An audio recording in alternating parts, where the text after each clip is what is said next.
Little Fox. The Adventures of Pinocchio. Chapter 7. The Golden Lesson. Pinocchio was lost. It seemed that no one had heard him cry for help. But just when he was about to lose hope, he heard footsteps. "Good afternoon, Pinocchio," said a fox as it walked up to him. The fox was leaning on a cane. To his side was a blind cat with bandages over his eyes. "Who are you?" asked Pinocchio. "How do you know my name?" "We have seen your father, Geppetto, calling for you in the village. He has asked all of the villagers for help, but no one knows where to find you," said the cat. "Poor father, searching for me in the cold. He must be worried. I must hurry home to show him we are rich," Pinocchio said. When they heard this, the cat peeked out from under the bandage, and the fox stood straighter. But Pinocchio did not notice. "What? Rich?" asked the fox. "How could a small wooden boy be rich?" I earned the money." Pinocchio lied. "Earned it? How?" asked the cat.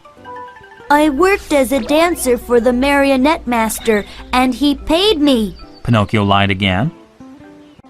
"I don't believe such a small boy like you could have a lot of money.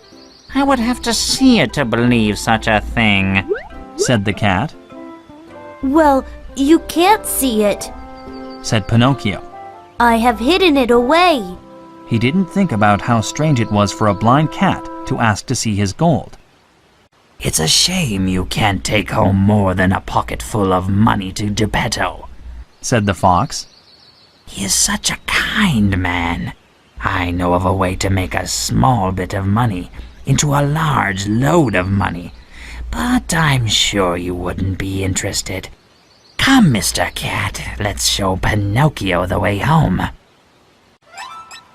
"You mean I could have more money? Pinocchio asked, surprised at this new idea. Would I have to work for it?" "Oh, no!" The cat said, laughing. "We would never suggest such a silly thing. We know of a secret field called the Field of Follies. If you plant your money in that field at midnight, water it, and come back the next day, it will have grown into a money tree." "Wow, then we would be really rich." Pinocchio said. He could imagine Mr. Cricket telling him that honest work was the best way to be rich. "But Geppetto would love me so much more if I was rich now. Please, would you show me this Field of Follies?" So off they went to find the Field of Follies. They walked all day and into the evening. "Welcome to the Field of Follies, Pinocchio," said the cat. "Plant your gold wherever you want your money tree to grow." Pinocchio was very excited. He dug a hole, carefully placed his gold inside, and covered the hole with dirt. "Now you must water it. Mr. Cat and I will guard the money while you run to get some water," said the fox. Pinocchio did not think it was strange for a blind cat to stand guard. He ran off and quickly returned with a bucket of water. After the gold had been watered, there was nothing left to do but wait. "Now let's go find a nearby barn so we can rest," said the cat.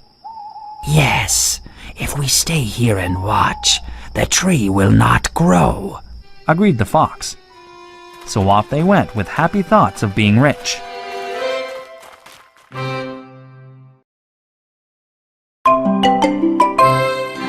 The Adventures of Pinocchio. Chapter 8. The Field of Follies. Pinocchio could not sleep. He kept thinking of the money tree and the wonderful presents he would buy. "Oh, I can't wait to see my money tree," he said, but he could not leave. You must wait for sunlight before you go to the field, the cat had said. Yes, if you see the field before sunlight, the magic tree will die. The fox had agreed. So Pinocchio waited and waited. As soon as the sun came up, Pinocchio ran all the way to the field of Follies. He didn't stop once. Here is the field. Pinocchio said. But where is my money tree? He looked all over the field, but saw nothing that looked like a money tree. I know this is the right field. He said, puzzled. Maybe the gold forgot to grow. I will dig it out. So Pinocchio got down and began to dig. He dug and dug until he was covered in dirt.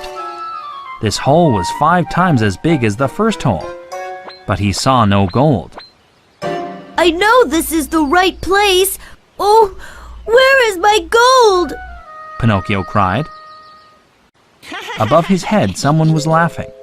Pinocchio looked up and saw Mr. Cricket. What are you doing here? Pinocchio shouted. And why are you laughing at me? You are a foolish boy, Pinocchio, Mr. Cricket replied. I tried to warn you about bad friends and bad choices, but you didn't listen to me. The fox and cat have stolen your gold. They are very far away by now. Oh no! Oh no! Pinocchio said. He sat in the dirt and cried. I must tell the police. They will help me. So Pinocchio ran off to the nearest town and went to the jail. He told the police his story, but they did not help Pinocchio find his gold. They locked him in prison. Ha ha ha, what a foolish boy! Looks like another tip for us, huh, partner? One said to the other. No, you don't understand. I did nothing wrong. Please help me find my gold. Pinocchio said. Nope, you are stuck here for the rest of your life. The jailer said, laughing. Pinocchio didn't know that the fox and cat owned this town. They paid the jailers for locking up people they had robbed. The police had become very rich because of the fox and cat. Pinocchio sat in prison all day, but he didn't cry. He looked out at the stars and said, Mr. Cricket is right. I have been a foolish boy. I have made bad choices. It is my fault the gold is gone. If only someone would save me. I know I will be a good boy from now on. Please, is anyone listening? I need help. Yes, I am listening, said a pretty voice. Just then, Pinocchio saw a small blue light fly by his window. Who is out there? He asked. I am the Blue Fairy. I protect good children from harm.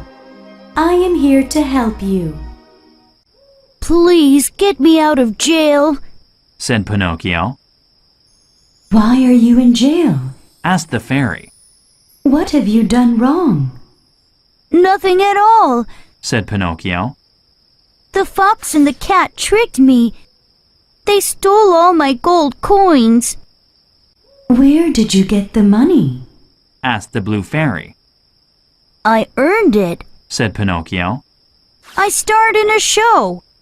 Pinocchio's nose suddenly started to grow. Within seconds, it was 6 inches long.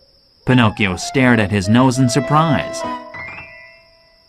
Calmly, the blue fairy asked, Did your father say you could work in the theater? Oh, yes, Blue Fairy, said Pinocchio. My father told me I would be a great actor. His nose grew even longer at this new lie. Soon, Pinocchio's nose was 8 inches long. What's happening to my nose? Pinocchio screamed.